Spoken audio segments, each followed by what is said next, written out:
Hi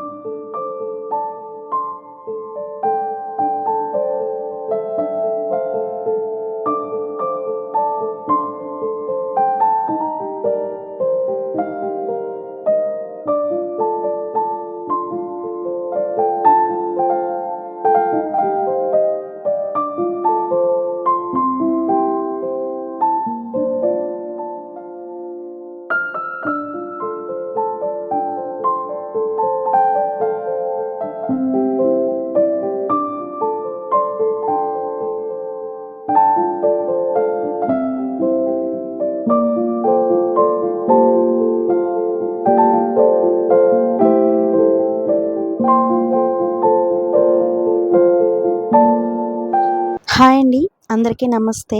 నేను మీ తెలుగమ్మాయి లక్ష్మి. అందరూ ఎలా ఉన్నారు ఫ్రెండ్స్? బాగున్నారా? నేనైతే చాలా బాగున్నాను. మీరందరూ ఎలా ఉన్నారు అనేది కింద కామెంట్ సెక్షన్లో నాతో షేర్ చేసుకోవడం అస్సలు మర్చిపోవద్దు. ఎర్లీ మార్నింగ్ 4 o'clock అవుతుంది. ఈరోజు చాలా తొందరగా నిద్ర లేచానండి. ఈరోజు కొంచెం పనులు ఎక్కువ ఉన్నాయన్నమాట ఇంట్లో. మార్నింగ్ లేచిన వెంటనే ఫస్ట్ వాకిట్లో కల్లాపు చల్లి ముగ్గు పెట్టేసి, ఇంకా తులసి కోట దగ్గర కూడా చక్కగా ముగ్గు పెట్టుకున్నాను. ఇంక నేను తలస్నానం చేసి దీపం అయితే పెట్టుకుంటున్నానండి.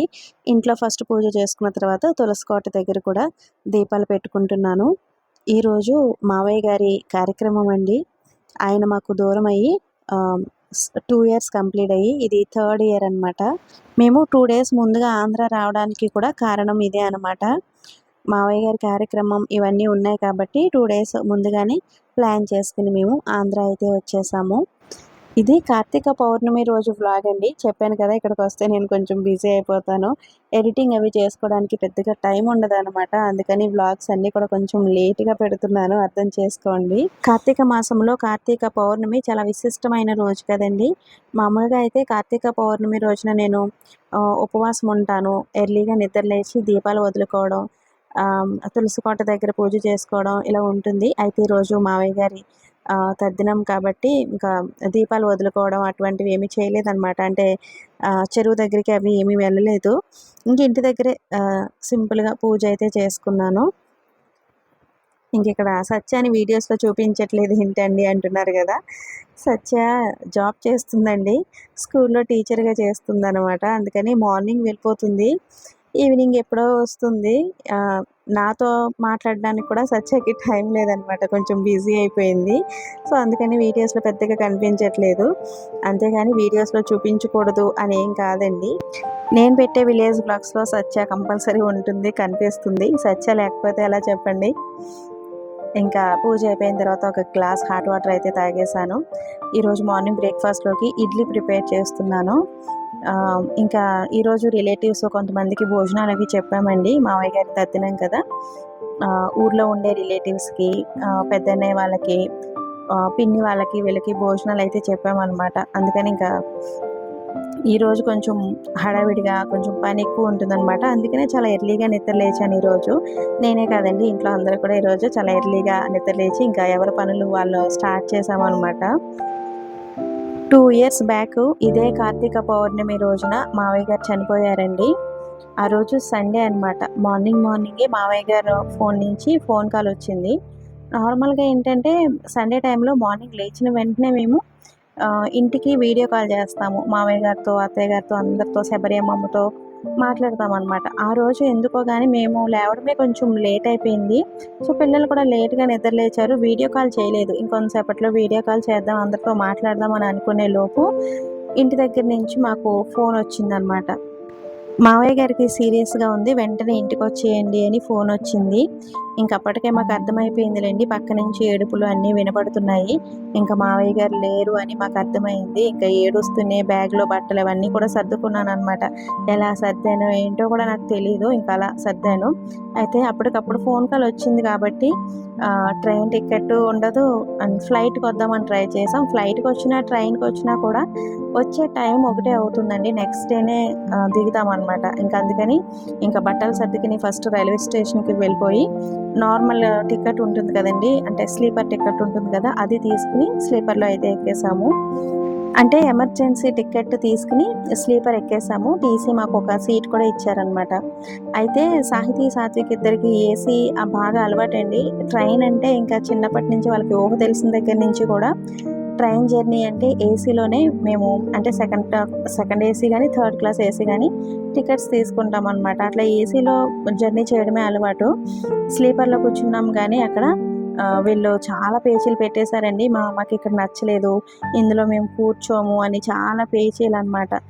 ఇంకా అర్జున్ టీసీని రిక్వెస్ట్ చేస్తాను, మనీ ఇస్తాను, ఏసీలో ఏమైనా కొంచెం ఖాళీ ఉంటే చూస్తారేమో అని ఇంకా టీసీని రిక్వెస్ట్ చేసినా సరే ఏసీలో ఏమి ఖాళీ లేవు అని చెప్పారంటండి. ఇంక ఇదంతా చూసిన ఒక అబ్బాయి ఉన్నాడనమాట. వాళ్ళది ఏసీ కోచ్‌లు అనమాట. సెకండ్ క్లాస్ ఏసీలో అంటే కొంతమంది అబ్బాయిలు జర్నీ చేస్తున్నారు. ఇంకా సాహితీ, సాత్విక్ ఇద్దరు ఏడవటం, ఈయన టీసీని రిక్వెస్ట్ చేయడం ఇదంతా కూడా చూసి మేము మీకు సీట్ ఇస్తాం, ఏసీలోకి వచ్చేయండి, మేము 5-6 మెంబర్స్ జర్నీ చేస్తున్నాం, మేమందరం అడ్జస్ట్ అవుతాము, ఒక సీట్ లేకపోయినా పర్వాలేదు మాకు, సో మీరు వచ్చి పిల్లల్ని పడుకోబెట్టుకోండి అక్కడ అని అన్నారనమాట. నిజంగా సో ఆ దేవుడే మాకు సహాయంగా ఉన్నాడు అండ్ మావయ్య గారు కూడా మాకు తోడుగా ఉన్నారని అనిపించింది అనమాట ఆ టైంలో. ఇంక ఏసీ కోచ్‌లోకి వెళ్ళిన తర్వాత సాహితీ, సాత్విక్ ఇద్దరిని సీట్‌లో పడుకోబెట్టేసి నేను, అర్జున్ నైట్ అంతా కూడా అలా కూర్చునే ఉన్నామండి. ఇంకా మావయ్య గారిని తలుచుకుంటూ ఏడుస్తూనే ఉన్నాము. అప్పుడు మేము చేసిన ఆ జర్నీ, ఆ రోజుని నేను ఎప్పటికీ మర్చిపోలేను. ఆ రోజు ట్రైన్ కూడా చాలా ఫాస్ట్‌గా వచ్చేసిందండి. నార్మల్‌గా అయితే 11:30 ఆ టైంకి మేము తాడేపల్లిగూడెంలో దిగుతాము.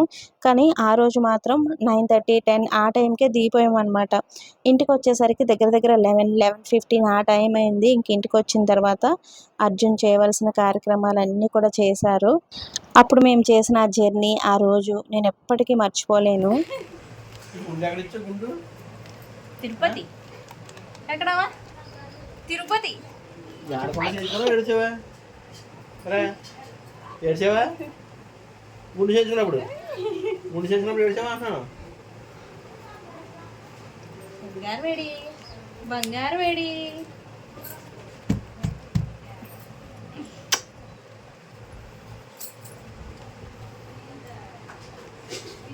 నందక్క స్కూల్కి వెళ్ళిపోయింది, మరి నందక్కని తీసుకురావచ్చు కదా.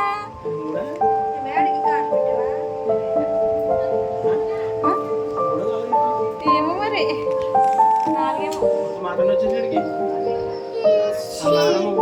సాయంత్రం వస్తుందంట. నాన్నమ్మ ఎక్కడికి వెళ్ళిందమ్మా? నాని జషాన్ ఇంటికి వెళ్ళింది కదా. ఏసీ కావాలనుకోండి బాబా, ఏసీ కావాలండి, ఏసీ. నా మేనల్లుడు హర్ష మీకు తెలుసు కదండి. ఇదివరకు నేను వస్తే నా దగ్గరికి రావడానికి చాలా టైం తీసుకునేవాడు అనమాట. ఇప్పుడైతే ఇంక అన్నీ తెలిసిపోయాయి, కొంచెం పెద్దవాడయ్యాడు కదా, ఇంక నన్ను చూసిన వెంటనే అత్త అని నా దగ్గరికి వచ్చేసాడు. ఇంక ఇక్కడ అందరూ భోజనాలు చేస్తున్నారు. చెప్పాను కదండి, ఇంకా ఊర్లో కొంతమంది రిలేటివ్స్కి, పెద్దన్నయ్య వాళ్ళకి, పిన్ని వాళ్ళకి అందరికీ కూడా సో భోజనాలు అయితే చెప్పుకున్నాము.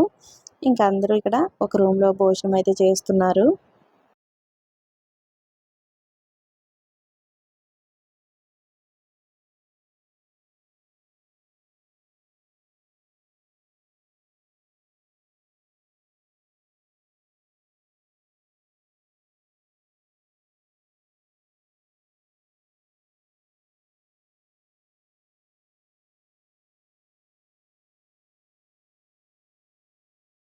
ఇంక ఇక్కడ పిల్లలు, మగవాళ్ళు అందరూ భోజనాలు చేసిన తర్వాత ఇంక మేమందరం కూడా కూర్చుని భోజనాలు చేస్తున్నాము. ఇది శబరి అమ్మమ్మ రూమ్ అండి. ఈ రూమ్ అయితే కొంచెం ఖాళీగా ఉంటుందన్నమాట. ఇంట్లో ఇటువంటి చిన్న చిన్న కార్యక్రమాలు లాంటివి ఏమైనా జరిగినప్పుడు అమ్మమ్మ రూమ్‌లోనే కూర్చొని అందరం భోజనాలు చేస్తాము. ఊర్లో మాకు చాలామంది రిలేటివ్స్ ఉన్నారు అని నేను చెప్తూ ఉంటాను కదండీ. ఇంక ఇంట్లో ఏ కార్యక్రమం జరిగినా సరే ఇంక మా ఊర్లో రిలేటివ్స్‌కి చెప్పుకుంటాము కంపల్సరీ. మన శబరి అమ్మమ్మ పుట్టిల్లు ఇదే ఊరు, మా అత్తయ్య గారి పుట్టిల్లు కూడా ఇదే ఊరు, అలాగే మా తోటికోడలు వాళ్ళు, మా ఆడపడుచు కూడా ఇదే ఊరు కదండీ. ఇంక ఇంట్లో ఏ కార్యక్రమం వచ్చినా సరే, ఎవరింట్లో ఏం జరిగినా సరే అందరం కలిసి పనులన్నీ కూడా షేర్ చేసుకుంటాము. అందరం కలిసి ఈ విధంగా ఏ కార్యక్రమం అయినా సరే చేసుకుంటామన్నమాట. మన ఛానల్ కొత్తగా చూస్తున్న వాళ్ళు, సబ్స్క్రైబ్ చేసుకున్న వాళ్ళు అడుగుతున్నారనమాట. శబరి అమ్మమ్మ అంటే ఎవరు? సత్య అంటే ఎవరు? వాళ్ళందరూ మీకు ఏమవుతారు? ఇలా కొన్ని క్వెషన్స్ అయితే అడుగుతున్నారు. మీరు ముందు నుంచి మన విలేజ్ వ్లాగ్స్ చూస్తే గనక శబరి అమ్మమ్మ ఎవరు? సత్య ఎవరు? వీళ్ళందరూ అంటే నా రిలేటివ్స్ అందరూ కూడా మీకు తెలిసిపోతుంది. అండ్ ముందు పెట్టిన విలేజ్ వ్లాగ్స్ కూడా ఒకసారి చూస్తూ ఉండండి. హాయ్ చెప్పు. హాయ్ హాయ్ హాయ్ కింద పెడతాను. బాగున్నది కనబడుతుంది అది. Hi hello hello hello hi కనిపిస్తున్నది.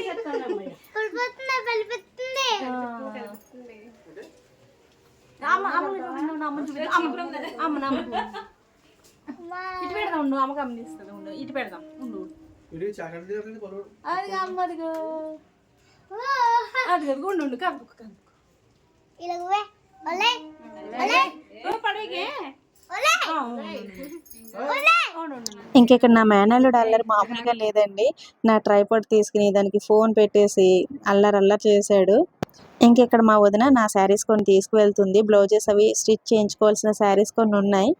మా పెద్ద వదిన ఎక్కువగా నా బ్లౌజెస్ అవి స్టిచ్ చేస్తూ ఉంటుందండి. పాలకొల్లో కుట్టిస్తుంది అనమాట. నేను ఇక్కడికి వచ్చి ఉండేది ఒక 10-15 డేస్ అలా ఉండి వెళ్ళిపోతూ ఉంటాను కదా. ఇంకా శారీస్ బ్లౌజెస్ అవి కుట్టించుకోవడం ఎంత టైం ఉండదన్నమాట. అందుకని ఎక్కువగా వదిన కుట్టిస్తూ ఉంటుంది. నా పెళ్లి పట్టు చీర మీద బ్లౌజ్ చాలా రోజుల నుంచి స్టిచ్ చేయించుకోవాలి అనుకుంటున్నాను. దాని మీద బ్లౌజ్ ఇప్పుడు చాలా టైట్ అయిపోయింది అనమాట. సో లైట్గా అంటే చాలా సింపుల్గా మగ్గం వర్క్ చేయించి బ్లౌజ్ కుట్టించుకోవాలి. ఇప్పుడు మాకు నోములు ఉన్నాయి కదండి. నోముల రోజున మేము ఎక్కువగా పట్టు చీర కట్టుకుంటూ ఉంటాము. పెళ్లి పట్టు చీర నోముల రోజున కట్టుకుంటాం అనమాట. ఇంకా నోముల రోజుకి స్టిచ్ చేస్తారేమో అని ఇంకా పట్టు చీర కూడా తీసుకువెళ్తుంది వదిన కుట్టిందాము అని. ఇంక ఇప్పుడు టైం ఈవినింగ్ 5 o'clock అవుతుందండి. వదిన వాళ్ళు బయలుదేరుతున్నారు. చిన్నన్నయ్య చిన్న వదిన అమ్మ రాలేదు. చిన్నన్నయ్య వాళ్ళు తాపేశ్వరంలో ఉన్నారు కదండి. ఇంకా అమ్మ కూడా అక్కడే ఉందన్నమాట. ఇంకా చాలా లాంగ్ అవుతుంది కదా, అందుకని ఇప్పుడు రాలేదు. నోముల రోజున వస్తారు. ఇంకా అందరూ ఒక్కొక్కరు వచ్చిన రిలేటివ్స్ అందరూ కూడా ఒక్కొక్కరు వెళ్ళిపోయారనమాట. ఇంకా వాళ్ళు వెళ్ళిన తర్వాత మేము ఫ్రెష్ అయిపోయి ఈవినింగ్ టైంలో మా ఊరి శివాలయంలోకి అయితే వెళ్తున్నాము. ఈరోజు శివాలయంలో జ్వాలా తోరణం అండి. నేను ఎప్పుడు చూడలేదన్నమాట. ఎప్పుడో చిన్నప్పుడు చూశాను కానీ ఇంకా మళ్ళీ కొంచెం పెద్ద అయిన తర్వాత మ్యారేజ్ అయిన తర్వాత అసలు చూడలేదన్నమాట. ఇంకా అవన్నీ చూద్దాము అని టెంపుల్కి అయితే వెళ్తున్నాము. ఇంకా పిన్ని వాళ్ళందరూ కూడా ఇంటికి వెళ్ళిపోయారు కదండి. వాళ్ళు ఫోన్ చేస్తున్నారనమాట. సేఫ్గానే వెళ్ళిపోయాము అని చెప్తున్నారు. ఇంకా వాళ్ళతో ఫోన్ మాట్లాడుతూ అట్లా టెంపుల్ దగ్గరికి అయితే వచ్చేసాను.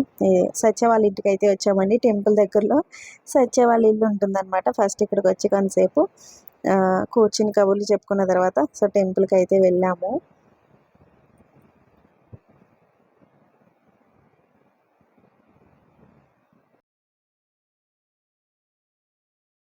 ఇది కార్తీక పౌర్ణమి రోజు వ్లాగ్ అని చెప్పాను కదండి. ఇంకా ఆ రోజు టెంపుల్ అయితే అస్సలు ఖాళీ లేదు. చాలామంది భక్తులు ఉన్నారు.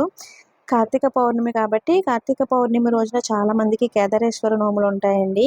మాకైతే పౌర్ణమి వెళ్ళిన నెక్స్ట్ సోమవారం నోములు అనమాట. ఇంకా నోములు చేసుకున్న వాళ్ళు ఇంకా మార్నింగ్ నుంచి ఉపవాసం ఉంటారు కాబట్టి కార్తీక పౌర్ణమి రోజున సాయంత్రం పూట టెంపుల్కి వచ్చి పెద్ద ఒత్తి అంటే 365 ఒత్తు వెలిగించుకుంటారు కదండి. ఇంకా ఆ విధంగా టెంపుల్ చుట్టూ కూడా ఎక్కడ ప్లేస్ లేకుండా అందరూ కూర్చుని చక్కగా కింద కూర్చుని పూజ చేసుకుని పెద్ద ఒత్తి అవి వెలిగించుకుంటున్నారు. ఇంక ఇక్కడ చూసారు కదండి. కార్తీక పౌర్ణమి రోజున ప్రతి శివాలయంలో మన ఆంధ్రాలో ఉన్న శివాలయాల్లో జ్వాలా తోరణం వెలిగిస్తారు కదా. ఇంకా దానికోసం అంతా కూడా ఇక్కడ సిద్ధం చేశారు. గడ్డి కట్టారనమాట ఆ పక్క నుంచి ఈ పక్కకి. మీలో ఎంతమంది ఈ జ్వాలా తోరణం చూశారు అనేది కామెంట్ చేయండి. నేను ఎప్పుడో చిన్నప్పుడు చూసాను అనమాట. మళ్ళీ ఇన్ని ఇయర్స్ తర్వాత చూస్తున్నాను. అది కూడా మేము ఏంటంటే కార్తీక మాసంలో కొంచెం తొందరగా వచ్చాం కాబట్టి అన్నీ కార్తీక మాసంలో చూడవలసినవన్నీ కూడా టెంపుల్లో జరిగే పూజలన్నీ కూడా చాలా వరకు చూడగలిగాము. అదొక అదృష్టం అన్నమాట. కార్తీక మాసంలో కార్తీక పౌర్ణమి రోజున ప్రతి శివాలయంలో ఈ విధంగా జ్వాలా తోరణం అనేది వెలిగిస్తూ ఉంటారండి. ఈ జ్వాలా తోరణం చూడటం వల్ల సకల పాపాలు తొలగిపోతాయని ఒక నమ్మకం అన్నమాట. కార్తీక పౌర్ణమి రోజున శివాలయాల్లో ఈ జ్వాలా తోరణం వెలిగిస్తారండి. ఇది చూడటం కోసం వందల మంది భక్తులు శివాలయాల్లో ఎదురు చూస్తూ ఉంటారన్నమాట.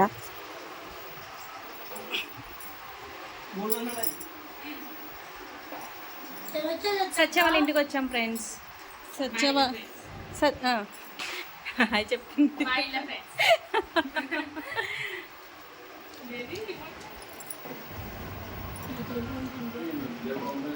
టెంపుల్ దగ్గర చాలా క్రౌడ్ ఉందన్నమాట. జ్వాలాతోరణం వెలిగించడానికి కొంచెం ఇంకొక 1 అవర్ పడుతుంది అన్నారు.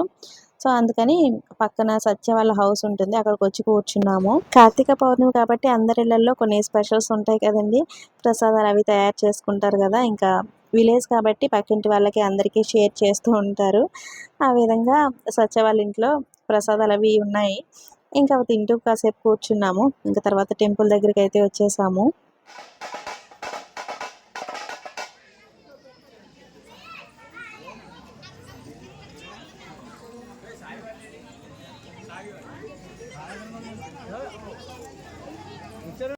జ్వాలాతోరణం అంటే కార్తీక మాసంలో కార్తీక పౌర్ణమి రోజున ప్రతి శివాలయంలో బయట ఈ విధంగా గడ్డి కట్టి ఆ గడ్డిని వెలిగిస్తారండి.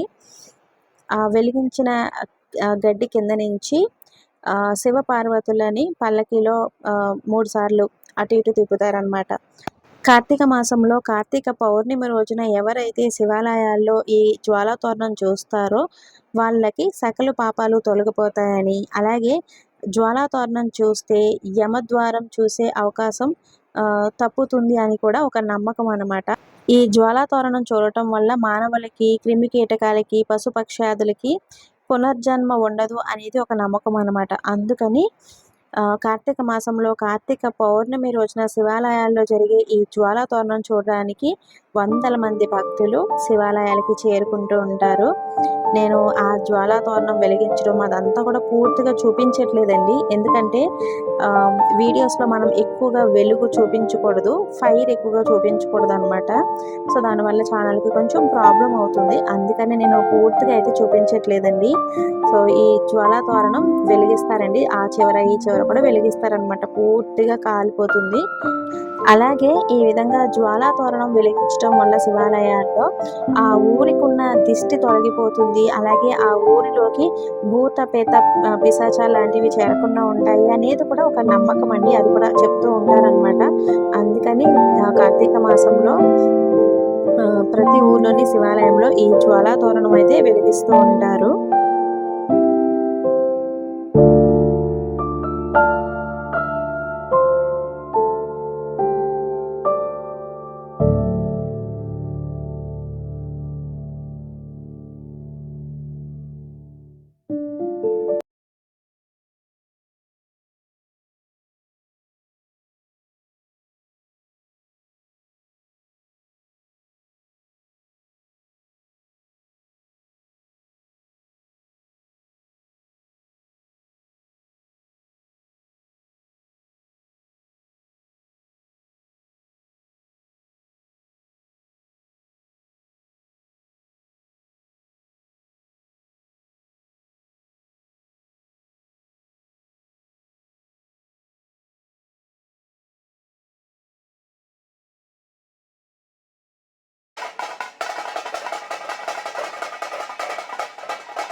జ్వాలాతోరణం వెలిగించిన తర్వాత సగం కాలిన ఈ గడ్డి ఉంటుంది కదండి.